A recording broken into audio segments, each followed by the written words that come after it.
Sorry I'm late. Sorry I'm late. There was a pest control problem in room 13, but it got handled. Sorry I'm late. Pest control problem? Yeah. What happened? There were some pests. Hello everybody and welcome to Delves In, where we delve into spooky stories and crazy Reddit stories. Thank you for checking in with us. I am, as always, Delve. This is the Great Catsby. Thank you for checking in with us, and we hope you enjoy your stay. Without further ado, let's get into some spooky. So, in the intermission between this episode and the last episode we recorded, there's Bubby Boy. Bubby Boy. Good boy, Bubby. Hey, Bubby Boy.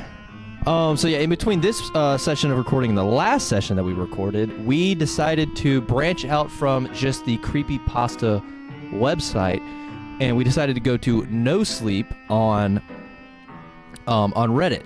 So we're going to be reading some Reddit stories as well as some Reddit stories. On the r/nosleep subreddit, we have a story called He Is Watching Us. It is by Do Not Look for Door with an underscore between each word. Bubby, you are all up inside of the cords. He can't help it. No, he can't. He's lucky he's a handsome man. Bubby, lay down, be normal. Bubby, be normal. Yeah, that's right. Delves In allows pets. So Pet friendly. we will be reading this story. Like I said, it's on r/nosleep. It came out 10 months ago. I don't really know how to use Reddit, so I don't know like how upvotes work. Are upvotes at the bottom? Yes. Yeah, okay. This says 361 upvotes, 15 comments. It looks like it's gonna be a pretty decent one. Normally, let's see here. Let me zoom in a little bit. Yeah, like I said, normally we read off the creepypasta website. This will be our first time we're gonna use Reddit. So I don't know if these, like I said, like the creepypasta website, like you can filter by how bad they are. I don't know how bad this one's gonna be. This could be a really good story. This could be an okay story. This could be dog shit. I don't know. But we're gonna find out together. So without further ado, we were gonna read a warm-up, but fuck that, we're skipping it. We're getting right into it, dude. I've got the energy. Are you ready, dude? I'm ready. Are you so hyped? Hype. Hype. Okay. Chicken jockey. Great, I gotta cut the entire intro. Alright, so the title of the story is called He Is Watching Us. Would you like to read, or do you want me to read? I'll read. You want to read? Mm-hmm. Alright. I woke in the middle of the night to find my boyfriend sitting on the end of our bed, staring into the dark corner of our bedroom. I called out to him groggily. Jack? He didn't respond. Jack? I called again. He was still and completely silent. I moved to the end of the bed and looked at him. The look on his face froze my blood. Whoa. Blood froze. Blows. It's not funny. It's not funny. Bubby, your breast smells. It's not funny.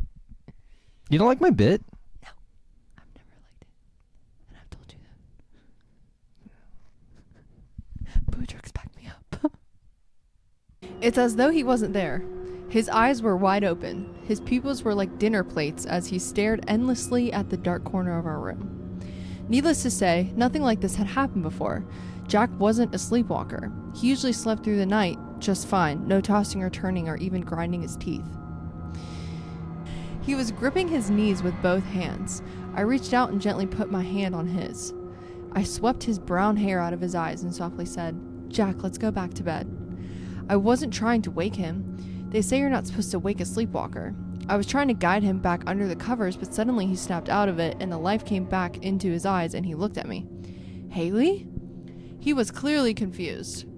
I woke up and found you sitting here on the end of the bed. You looked completely out of it, I said. Damn, really? That's creepy. He blinked a lot and looked around the room. Let's go back to bed, I said. And we did.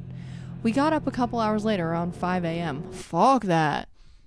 Like on purpose or on accident? Oh, yeah. Sorry, keep reading. Jack was working crazy hours. He would go in at 6 and work 12 to 16 hours before dragging himself back home. We assumed that was the reason for his strange behavior, so we made a plan to go to bed earlier. He got home around 9 p.m. and went immediately to bed. I joined him a couple of hours later. I slid under the covers, he turned over and put his arm around me, and I was out. I woke up with a start this time. Again, Jack was sitting on the end of the bed staring into the corner. "Jack!" I hissed at him. I'll admit that this time I was not in the mood. It's selfish, I know, but I just wanted to sleep. I managed to pull myself out of bed. I sat down next to him. Again, his eyes were fixed on the dark, far corner of our bedroom. I grabbed his knee and gently shook it. "Jack, we have to go back to..." Then Jack said something. It sounded like a...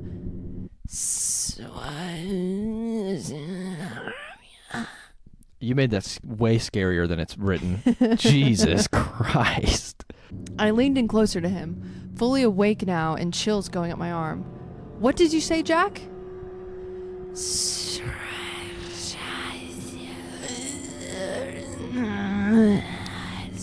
Yeah, I guess I won't go to sleep either tonight, guys. I was ready to give up and pull him back to the bed rather than sit up and try to translate gibberish, but then he raised his hand. "Doc?" Doc? I'm fine. He extended his index finger and pointed into the dark corner, and he whispered, "He's watching us." A shock of fear ran through my body like lightning. I slowly turned from Jack to the corner where he pointed. I stared down into the darkness, but saw nothing. What did I expect to see then? A ghost? Then I jumped up and moved to the side of the bed and snapped on the lamp on the side table. I looked over at the corner of the room one more time to be sure. There was nothing there. Did it happen again? Jack was looking at me, blinking his eyes rapidly with a kind of anguish on his face. I remember this time. I sat next to him on the bed. I could see the bedroom, but I couldn't move. "Sleep paralysis," I said. He nodded. It was as if something was forcing me to stare into the corner. I was just staring into the darkness until I began to see something emerge from the wall. He looked terrified. "It was a nightmare," I said. I rubbed his back and kissed him. "It felt like I was conjuring something," he added. "A nightmare," I repeated. "Let's go back to bed." You want to do beep noise? Yeah, sure. Beep, beep, beep. It was Jack's alarm on his phone. It was 5 a.m. and time for him to get up and get ready for work, even on a Saturday. "Fuck," Jack groaned. "I'll start the coffee," I said as I made my way down the hall. W coffee.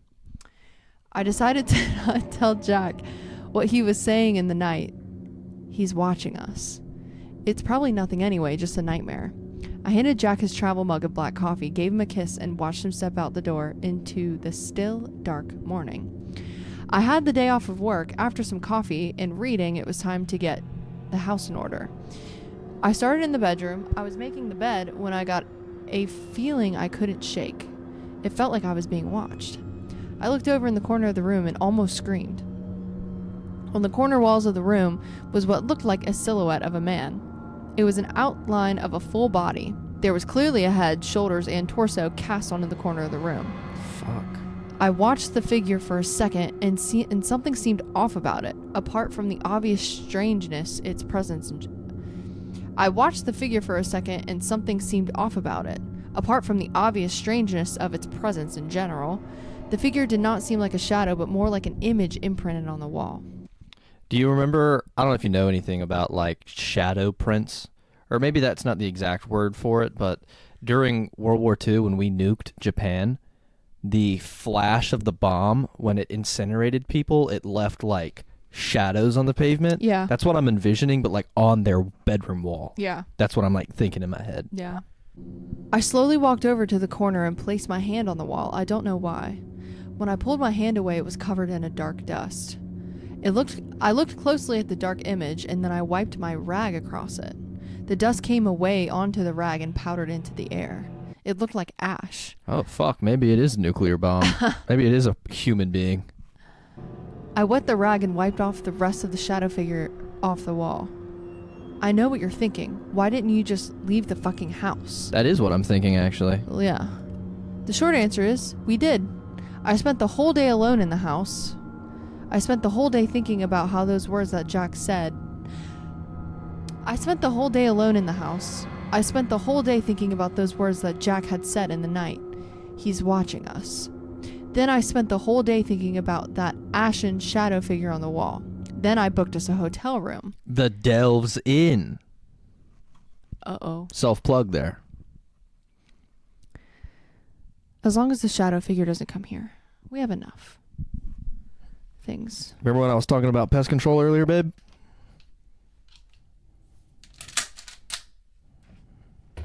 You think you're cool?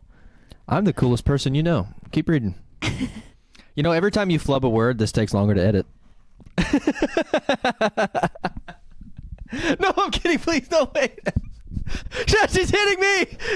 Help me. We put the ass in classy. Where were you at? On a book? Okay, right there. Jack arrived home at about 9 p.m. and I already had everything packed. What's going on? Jack asked. I got us a room at the Skyview for the night. He dropped his backpack on the floor. Did something happen? I just thought a change of scenery would help you sleep through the night. I don't know. I'm pretty tired already. I was already rolling the suitcase out the front door. The room is already booked and paid for. I'll drive. I called back to him. I didn't tell him that in the suitcase was a new set of lingerie and heels I had ordered a few days ago. Honestly, you should have opened with that. That would have got him out the fucking door. Yep. You want a man to do anything for you, ladies? Yeah, fuck him. Obviously. As much as I hate to admit. When guys say that they're simple creatures, they literally mean it. Women, they like to play these word games and shit. When guys just say, like, feed me, fuck me, and leave me alone, that's literally all they need. That's every guy's love language, is physical intimacy and then privacy. Pussy and food. Well, I was trying to be a little more graceful about it, but if that's what you want to say, That's then... what you're saying. Yeah, of course it is. Yeah, it is. I woke up hours later in a king-size hotel bed now, wearing nothing but sheer nylon thigh highs. The TV was still on and flickering in the corner of the room. Through my blurry vision, I could see the digital clock on the side table, which read 3 a.m. We all know what 3 a.m. means. Isn't that the witching hour? Yeah. Or is that 3:33? No, it's usually 3 a.m. What angel number is 333? Do you know off the top of your head? No. Gavin, I'll put it in post right here. Gavin. Yeah, future goof. I shot up and reached over to the other side of the bed. I felt Jack's chest, thank God. I settled into him and closed my eyes. Then I felt Jack's head turn towards me. He made a sound. What? I whispered. What I heard next made my blood run cold. He's watching us. I shot up and looked around the room, and then I saw it.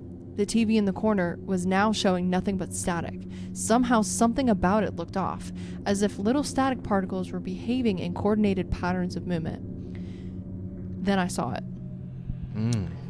Within the static, I could see the dark figure of a head and shoulders. It looked just like the shadow figure that appeared in our bedroom. I could barely make out any features, but from the outline of the figure, I could tell it was smiling. He was watching us, and he was smiling. Jack, wake up. Jack didn't move. I kept my eyes locked on the shadowy thing on the TV screen. Jack, wake up, I shouted this time and shook his arm. Jack! He didn't even stir. I remembered the TV remote was on the side table. I slowly reached over, keeping my eyes on the man in the static all the while. I felt the remote with the tip of my fingers. I gripped it and quickly mashed the power button. The screen went dark and so did my vision. My eyes flicked around the pitch black darkness. My vision adjusted and all I saw was the shadowy hotel room. I turned to wake Jack and my heart nearly stopped. Jack wasn't there. He wasn't in the bed. Then I saw him. Jack was standing in front of the TV in the corner of the room. Even in near complete darkness, I could see his unblinking, bloodshot eyes staring right at me. A dead smile was plastered on his face. Jack, wake up, I squeaked. Jack, wake up. He slowly moved across the room. It looked as though his body wasn't working correctly. He moved like a marionette, twitching and lurching across the room towards me. I looked around for some sort of weapon. I chose the telephone on the side table. I pulled the cord from the receiver and held onto it like a club. Don't come any closer, Jack. His rigor mortis smile continued its slow movement towards me in the darkness. Suddenly, he was only 2 steps away. I stepped forward and swung the phone, connecting hard with the side of his head.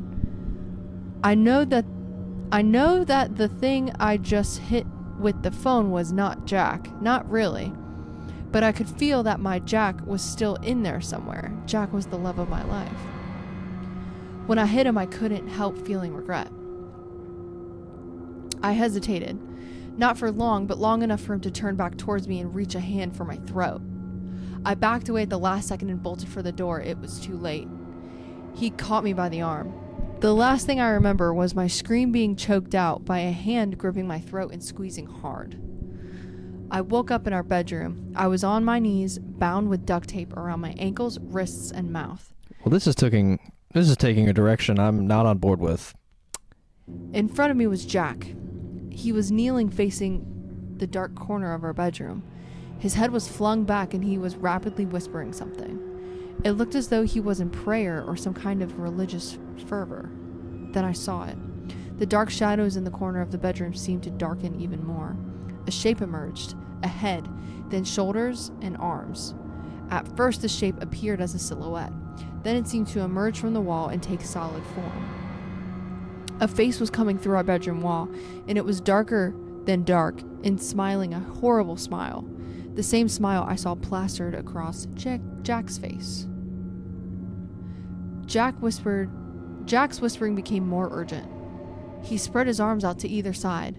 The dark thing opened his eyes. They were pitch black. Its arms emerged from the wall. They were long and its hands extended into narrow, endless fingers. It reached out and put its hands around Jack's throat. I tried again to scream. The thing's hands moved up and gripped Jack's head, then with one quick motion snapped his head around completely. I'll never forget the look on Jack's face. He was smiling. I screamed and cried. The dark thing pulled Jack into the corner of the room and somehow pulled him through the wall. Jack's body was gone and I was left alone in the bedroom screaming through duct tape on my mouth. I toppled onto my side and screamed until my voice box shattered, and then I kept screaming. I slammed my knees into the ground, making as much noise as possible. I don't know how long it was before the police showed up. They asked me what happened. I couldn't speak after screaming for hours, so I had to write all of it down on one of their notepads. I told them what I'm telling you now. They didn't say as much, but they clearly didn't believe me. Jack's fingerprints were on the duct tape that I was bound with, and technically he is the one that did attack me and restrained me. My claim that he was under some kind of supernatural possession to them just read as a defense mechanism against the domestic abuse that they believed I had suffered. Every so often, an officer checks in with me to see if I know where Jack is or if I've heard from him. They believe he's on the lam somewhere? Yeah, on the lam. You never heard that expression? No. That means like hiding from the police. Oh, no, I've never. You learn something new every day. I'm living with my family now. I sleep with all the lights on, and if I'm lucky, enough to sleep at all. Lately, there's been power outages in the neighborhood. They didn't start until I started living with them. Oof. I don't know why that thing took Jack and didn't take me. I can only assume that one of these nights it will come back. This whole thing reads like a really solid, like short film.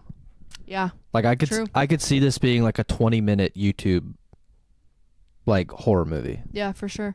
Like it reads like a fun script. Yeah. Like the visuals and everything. I like that. That was a pretty damn good story. It was very well written, too, I think there's a particular category of story, and I don't know what you would call it, but I guess what I would call it is like it doesn't overstay its welcome, or like there's no fat on it. Like it's a story that like starts and then finishes, and at no point do you feel like it drags. Sure. It's like it gets to the point, it conveys what it's trying to convey, and then it ends, and that's it. Yeah. You know, sometimes they end on like a fun little cliffhanger or like a little, you know, whatever the hell. But this is a solid story. Like I don't feel like there's any fat on this. Like it starts, it has the scary part, and then it ends. It doesn't try to over-explain the spooky monster. It's just a really well-written story. Yeah. I fuck with this. What would you give this out of 10? Probably like a 7.5 or an 8 out of 10. I think I'd give it like a solid 7, right out of 7. Yeah. I liked it. Yeah. I think if I was going to give it one critique, I guess it would be to like build the suspense a little bit more. Because essentially it's like first night he's like, he's watching us. And then second night she's like, okay. Oh, wait, I see it. And then they leave. True. You could build that up a little bit more, you know, maybe talk about like, I don't know, something. I think for me, it was more scary to imagine it being like imagining myself in that situation. You as Haley? Yeah. Me as Jack? Yeah. That got it more creepy for me. Because I do be talking in my sleep. Chad, it's true. But hopefully I've never said the creepiest thing in the world. He's watching us. I hope you never do. I'm going to do it now on purpose, though. You don't know what you're saying to me when you're sleep talking, though. No, I'm saying I'm going to pretend to sleep. Oh. Don't do that. Okay, I won't do that. But yeah, 7.5. Well, anything that you change or add? Not add, no. Okay. Yeah, that was well written. This was written by, let's find the author again. This was written by do_not_look_for_the_door. Yeah. Cool. Well done. I like that one. So now we're going to do something else a little bit new. Let's see. Where are we at? 26. Okay. Not bad. Not bad. Yeah, that was faster than I thought it was going to be. It's kind of written weird on Reddit. I don't know if this is a Reddit format, but like each sentence is its own like paragraph. So there are no like paragraphs. It's like sentence and then like space or like enter, sentence, enter. So I thought that was going to be longer than it was. But do not worry, for we have 2 Reddit stories. So normally we're on Am I the Asshole? Today, well, we're still going to read an Am I the Asshole, but I have 2 Am I Overreacting? So these are going to be fun. I don't think we've done one of these stories. Nope. In the meantime. I also do want to give a shout out to my idiot flag here. I got this from the Regulation Podcast. Love those guys. I think we're going to declare anytime there's a really bad story, we're going to throw an idiot flag on the play. How does that sound? Sounds good to me. We're going to award the story idiot flag. I'll give the first one.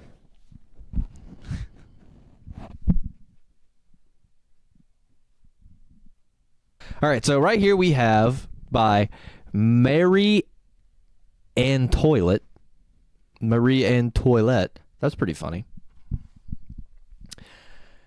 Am I overreacting for how my 31 female boyfriend, 33 male, takes care of me when I'm sick?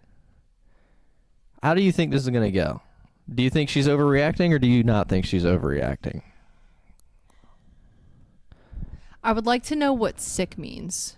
Because sick could mean a lot of different things. It could mean a mental sickness. Could mean headache. Could mean physical sickness. Flu. Could really mean anything. Yeah. And any type of unwell your partner could feel. Yeah. You know? So she would not be overreacting if he's like trying to be genuine. Yeah. And maybe he just it's not exactly how she wants it to be or whatever. But I don't know. That's such a vague title. It is vague. And I don't know how you would overreact over this. Like, unless she has some sort of meltdown in this story. But, I don't know. Here's my thing, just to preface. I feel like, and maybe I have a problem too, where like it certainly depends on the sickness. But I get migraines really bad. I've diagnosed chronic migraines. And when I get one, I just want to be left alone. Like, I just want to get in bed and go to sleep. That's all I want to do. Loud noises, bright lights, makes them 10 times worse. So I just want to be in a dark, quiet room. So when other people tell me that they have a headache, my initial reaction is to just go away. You're like, oh, you've got a headache? And then I'm like, oh, I'm going to put you in a room and I'm going to go somewhere else so that I don't make your headache worse, so that you can just go to sleep. Because that's what I want. So a learning curve for me was when you tell me that you have a headache, you don't want that. You don't want me to just leave. Correct. Right. Because that's what I thought. That's what I wanted, so I assumed that's what you would want. So a learning curve for me was when you're like, I've got a headache. You want me to help you and give you stuff and make sure you're okay. So I'm going to give this guy the benefit of the doubt and say that maybe it was a situation like that. Sure. Where maybe she gets sick and his whole thing is he's like, I'm just going to leave you alone. You feel bad. I'm just going to let you rest. But that's not what she wanted. Yeah, true. Yeah, we are the opposite when it comes to that. I've learned that with headaches and when we both had the flu 2 weeks together. A week apart. When I'm sick, I'm very much like, I got it. I got it, Chief, on everything except for when I do not feel good. When I don't feel good, then I'm baby. She's independent girl until until I do not feel well. Then I need him for everything. And I don't want to be alone either. So yeah, that was, so for me, when he doesn't feel well and he doesn't want that, I don't know what to do with myself. She's like, I don't know what to do with my hands. But I think that's just something that you learn naturally in a relationship. Like you figure that out. Yeah. Like you should have that problem once and then you communicate and then it's not a problem anymore. Right. So hopefully, and this is a long story, so maybe not, but hopefully what happens is it happened once, they communicated, and then it didn't happen again. So either they communicated and he didn't listen, or she didn't communicate and she's mad at him for not assuming. It could go either way. Could. Let's get right into it. You ready? Yeah. All right. Life has been a little rough for me as of late, and I can't tell if I, 31 female, am expecting too much from my boyfriend, 33 male. Apologies for the length. I tried to be as concise as I could, but TLDR, my career was upended, I got really sick, and my normally kind and considerate boyfriend doesn't seem to know how to take care of another person. I was one of the folks fired from the government, then rehired, then wound up taking the deferred resignation program because I couldn't take the uncertainty of potentially being fired again. Thankfully, I was able to be hired for a better paying job, but I have been dealing with a lot of shame, depression, and anxiety from the ordeal. I don't have any sympathy for this person. You work for the government? Fuck you. Sorry. She's like, oh no, my government job disappeared. Yeah, probably because it wasn't a real fucking job. Sorry. We went on vacation to get away from my career angst where I got injured. Okay. Oh wait. When we got home, I caught the flu. And then a week later, caught norovirus? Norovirus. I don't know what that is. Chad, I may be wrong about this, but I think it's like a stomach flu. Oh, okay. I remember hearing a lot about it maybe like a month or two ago. When was this written? Good question. This was written 36 minutes ago. Okay. This is fresh. Yeah. I may be wrong, but it's something that has happened pretty recently. Okay. So she got the flu and norovirus on top of some injury. Here's the crux of my question. My boyfriend is the apple of my eye. We live together and he is normally a great partner. Chores are divided equally. He cooks better than me and more frequently than me. He buys me flowers just because. He is dynamite in bed and he is usually incredibly thoughtful and understanding. However, he is an atrocious caregiver. Examples. We were supposed to go get together with friends, but I was having a supremely hard mental health day. About 10 minutes before we were set to leave, I had a full panic attack and couldn't stop ugly crying despite the fact I was looking forward to the get-together. He asked me what was wrong. I told him, and he carried on getting ready. He stood at the door and asked if I was ready, was still bawling my eyes out, no shoes on. He hugged me for a minute, said he didn't know what to do, and that he'd be late, and left.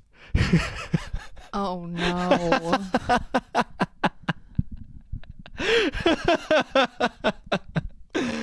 He couldn't even sit with me for a few minutes and wait for me to calm down a little before leaving.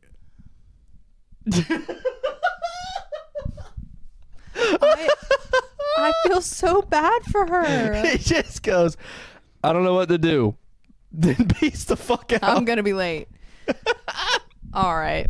He said, I don't know what to do. Bye. That's so honest. Point for the girlfriend though. No, yeah, valid example. He's Yeah. a dickhead. What's great, you know what? And maybe it's because I'm a fucking absolute psycho. You know what gets on my nerves more than anything? What? That he was willing to leave her there and make her drive herself. Okay. Yeah. I didn't even think about that. Like, why would you? First of all, wasting gas, unnecessary. Second of all, you already know she's like crying and shit like that. Like, she's not gonna take care of herself on the drive down there. Right. Like, you want your girlfriend bawling her ass out driving? Yeah, no. And then she's going to get there and have to walk herself to wherever she's at, and you're not going to be there to, like, watch her? That to me seems shitty. Like, This reminds me of a very recent example that I had in real life. Not of us. I was about to say, what did I do? Not of us. Okay. At work. I had a girl who came in early in the morning. I could tell she was clearly upset when she walked in. I was really excited to see her because I hadn't seen her in a while. She runs straight to the bathroom, like clearly upset. And so, you know, not everyone has the same kind of like how they like to be consoled, you know? It's same with sicknesses. Right. So I, in her time in the bathroom, you know, was trying to think about all of the things that I know about her and how I've interacted with her and try to be like, okay, what should I do? Should I say anything? Should I try to go up to her? Because some people, you ask them, are you okay? They lose it again. Right. And I didn't want to do that to her. And so, but she came out of the bathroom a few minutes later, immediately walked up to me and asked me to go outside with her. And she could not collect herself at all. She was upset. And I didn't know exactly why. I don't think she could tell me why. And so she doesn't drive to work. So, you know, she was going to leave because she couldn't collect herself. And I told her to take the day off. And I'm like, okay, well, is your ride, you know, coming back to get you? Do they know that you're leaving? I don't want you sitting outside all by yourself crying. But I'm sure you don't want to go back inside and, you know, see everybody again. So how can I help you? And she's like, oh no, my boyfriend's in the car right there. And I've been looking at him kind of the whole time because I thought he was going to be a customer coming in at opening because of just where he was parked and how he just didn't look, you know, like he was doing anything. Didn't he seem was concerned at the two women in front of his car and one was bawling their eyes out. Yeah. And he's just like been staring at his phone the whole time I've been talking to her. And I'm like, like, I don't know. You could tell me that I'm overreacting, but what an asshole. Like if you were driving your girlfriend, granted, she lives at least 30 minutes away. So you were in the car with her for at least the past 30 minutes where she was having a full-blown panic attack, crying her eyes out, can't breathe, can't get a word out.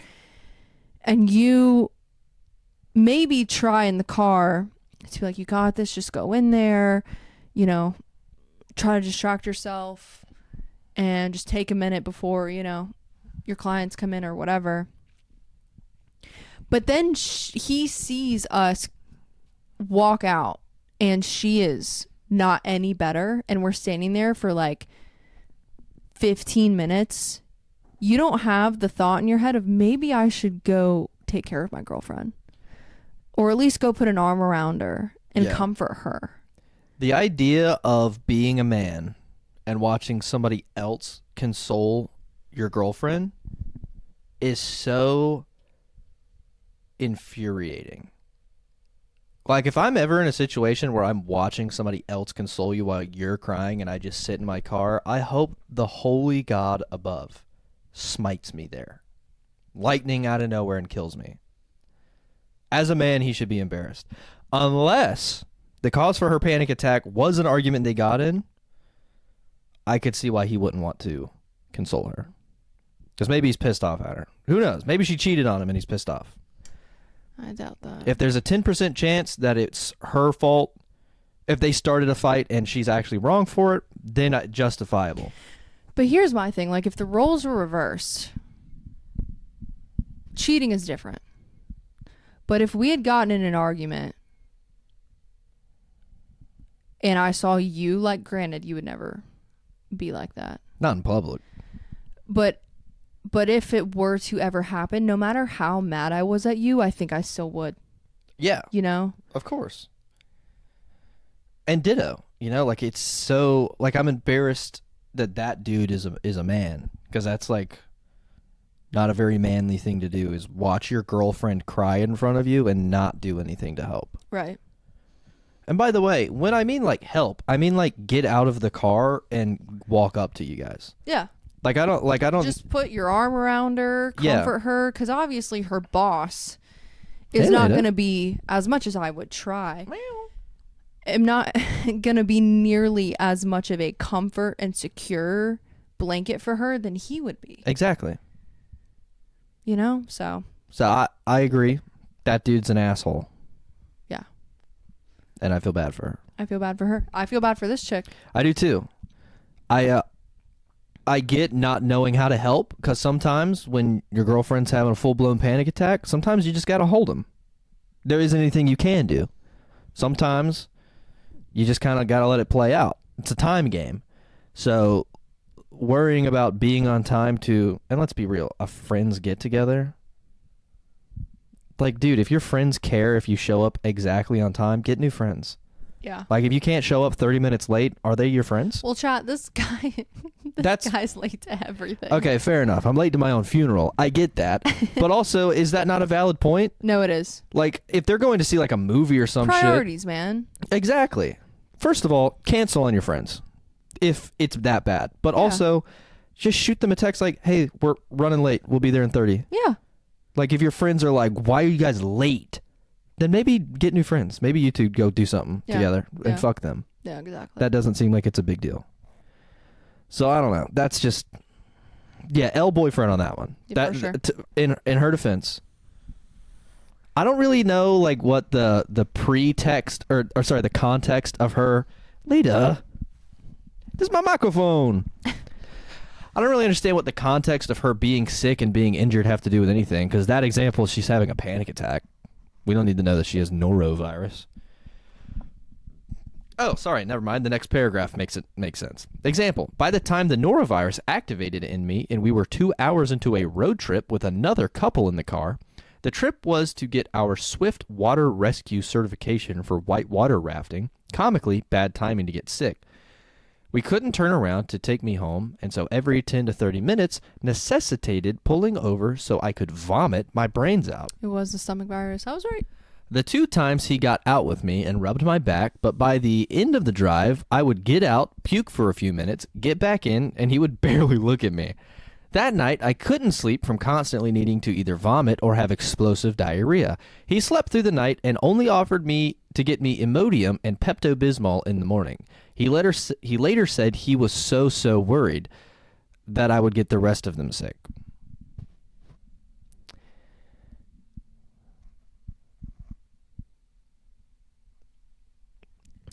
Yeah, that's kind of shitty. I'll be honest. If this was us, I would sleep through the night. Unless you woke me up. If this was us, I wouldn't go on the trip. No, she was saying that they were already 2 hours in when it hit her. The norovirus activated in me when we were 2 hours into a road trip with another couple. I'd turn around. Well, she said they wouldn't. There were 2 other couples, too. Here's the thing. If it's contagious, I don't think anyone would want to be in the car or a hotel room with her or stay days with her. Oh, I wouldn't mind. Like, if I were a passenger, I wouldn't want to be in that situation. I would leave. True, but it sounds like they were this was a very, they're getting a swift water rescue certification. It sounds like this was something they couldn't reschedule soon. So I could see the rest of them going through it. I'm a phobe. I don't like being around sick people. I get that, but I Especially that. That sounds awful. I hate throwing up. That does. See, I don't mind it. I shit my brains out 4 times a day normally, so that's nothing new. Vomiting isn't that bad. My thing is, like, if I have a mild headache, I'm ready to kill myself. But if I'm Or a sore throat. oh god. Dude, I fucking cannot stand a sore throat. I don't even mean like strep. I just mean like you wake up and your throat's kind of itchy. I'm ready to gouge my fucking eyes out and bleed to death. Fuck that shit. I can deal with everything else though. Oh yeah, everything else is fine. Yeah. So yeah, I mean, in this situation, I think always get out with your girlfriend if she's puking, because either it's on the side of the road, which is dangerous, or also it's in a rest stop bathroom, which also dangerous. Very much. So you should be with your girlfriend at all times in either of those scenarios. I mean, I don't know. That's just how I would think about it. Like, not even like I'm worried about getting myself sick, but I'm worried about somebody kidnapping my girlfriend. Or her getting hit by a car. Or her getting hit by a car. So that's kind of shitty. But I will be honest. If you were shitting all night, I'd sleep through it. I'd be like, oh, you got a shit, babe? That's cool. Yeah. I'd be out. Yeah, the diarrhea thing, I would probably sleep if you were to. I mean, I'd be worried about you, but. I mean, obviously, but like, there's not much you could even do in that situation. Right. Like, you're already safe. Not worried about you getting abducted. You're going to shit your brains out. You know how to wipe your own ass. Like, what am I doing in there? True. So, but yeah, that's pretty shitty. Third example. One of the nights of norovirus hell, I was so nauseated I was having trouble falling asleep. I'd already been sick for a few days and asked him to stay up with me for a little bit and maybe cuddle me or scratch my back. He said he didn't want to get sick, which is fair because I was the most miserable I'd been in my life. But it hurt to hear. I went downstairs and cried my eyes out on the couch until I fell asleep. In the morning, he told me it broke his heart to hear me crying, but he never came downstairs to check on me. It wasn't like I wanted him to wait on me hand and foot, but aside from asking how do you feel and buying me Pedialyte, it was like he'd never been around a sick person before. Prior to dating me, he was almost in an almost decade-long relationship. In the past, he'd mentioned that his ex had surgery and that it was really hard on both of them. It wasn't something I gave a lot of thought to at the time, but now I'm questioning if it's because he's a fair-weather boyfriend or if he, an only child, just doesn't know how to take care of someone. Am I overreacting? What's the proper amount a partner should take care for you when you're down and out / sick? How do you sit someone down and ask them to care more? I mean, I don't know. There's two kind of ways I want to look at this. On the first hand, it's like, if he doesn't know, I want to feel bad for him. Because that's fair. If he's an only child, he never had to take care of somebody sick, he may not know how to. But it also feels like she's pretty straightforward in communicating exactly what she wants from him, and he's just like, nah. Yeah. Which is like, does he not know how to? Or is he just an asshole? Because if she's like, hey, can you just stay up and cuddle me a little bit? And he's like, nah, I don't want to. Then it's like, what? It's probably the latter, honestly. She's trying to teach you. Like, is this a weaponized incompetence situation? Right. So I don't know. I wonder how long they've been together. She didn't say.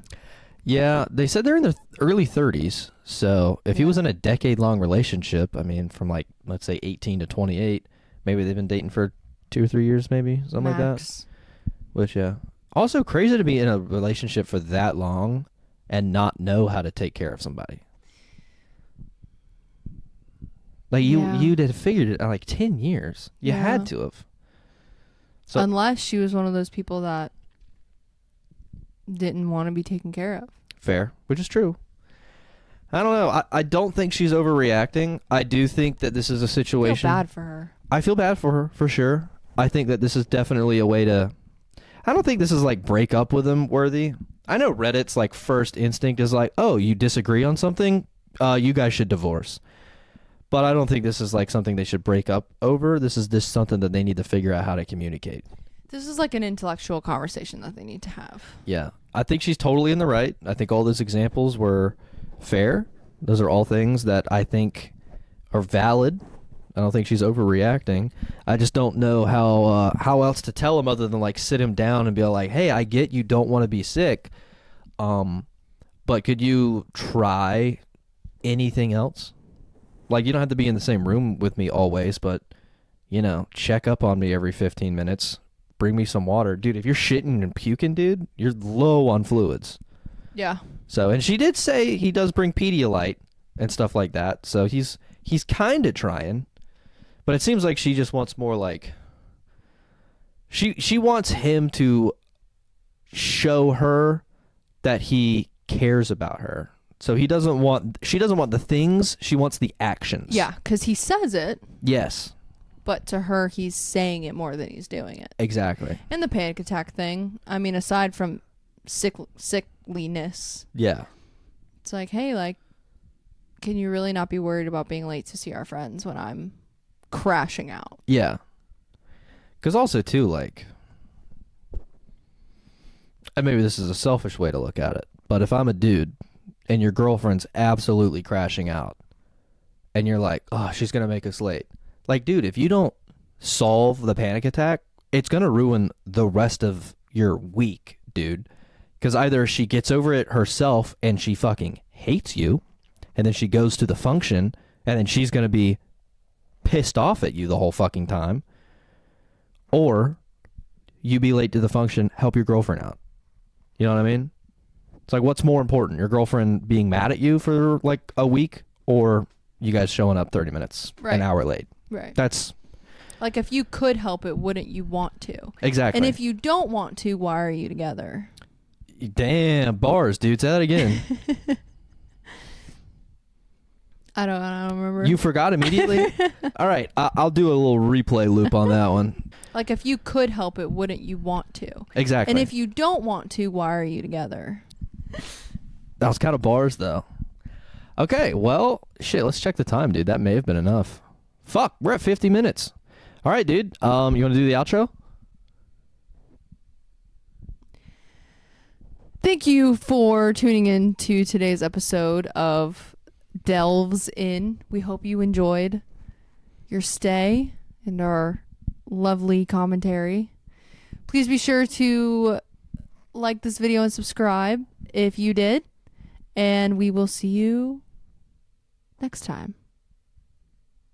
Catsby out.